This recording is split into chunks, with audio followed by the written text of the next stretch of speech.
রাধে রাধে। আপনি চাইলেও ভগবানের সঙ্গে বন্ধুত্ব করতে পারেন। চলুন একটা ঘটনা বলি।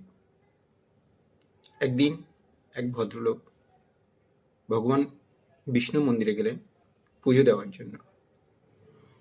পুজো দেওয়ার জন্য তিনি একটা দোকানে গেলেন। সেখানে ফুল, মালা, প্রসাদ কিনতে গেলেন।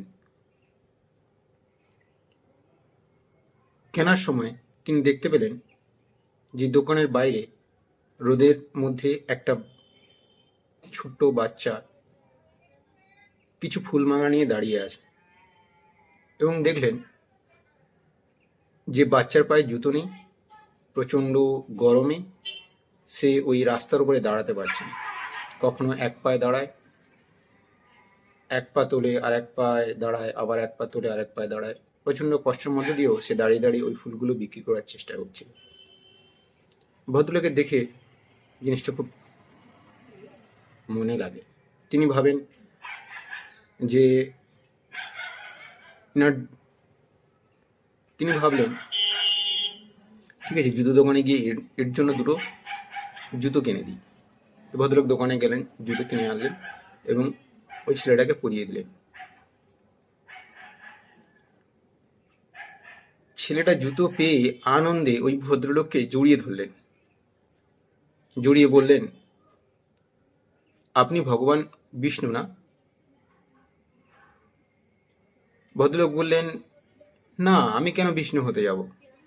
আমি তো এখানে বিষ্ণু মন্দিরে এসেছি, আমি ওনাকে পূজা দেওয়ার জন্য। বলছেন, না না, আপনি মিথ্যা কথা বলছেন, আপনি ভগবান বিষ্ণু। বললো, না না, আমি কেন মিথ্যা কথা বলবো? ভদ্রলোকে কৌতূহল হয়ে ছেলেটাকে জিজ্ঞাসা করলো, কেন তুমি আমায় কেন এত জোর করে বলছো? ছেলেটা তখন বলল যে আমি কালকে রাতে ঘুমানোর আগে ভগবান বিষ্ণুকে মনে মনে স্মরণ করে প্রচুর বলেছি যে এই রোদে আমি আর দাঁড়াতে পারছি না, রাস্তার প্রচণ্ড গরমে আমার পায়ে প্রচণ্ড কষ্ট হয়, আমি দাঁড়াতে পারি না। ভগবান, তুমি কালকে আমাকে দুটো জুতো দিও। এবং এই বলে বলে আমি ঘুমিয়ে যাই, এবং রাতেও স্বপ্ন দেখি ভগবান বিষ্ণু এসে আমাকে দুটো জুতো দিলেন। তা আপনি যখন আমাকে সেই জুতোটা এনে দিলেন, তার মানে আপনিই তো হলেন না বিষ্ণু? বলছে, না না, আমি আমি ওই রকম ভেবে নয়, আমি তোমার জন্য তোমার কষ্টের কথা ভেবেই আমি এনেছি।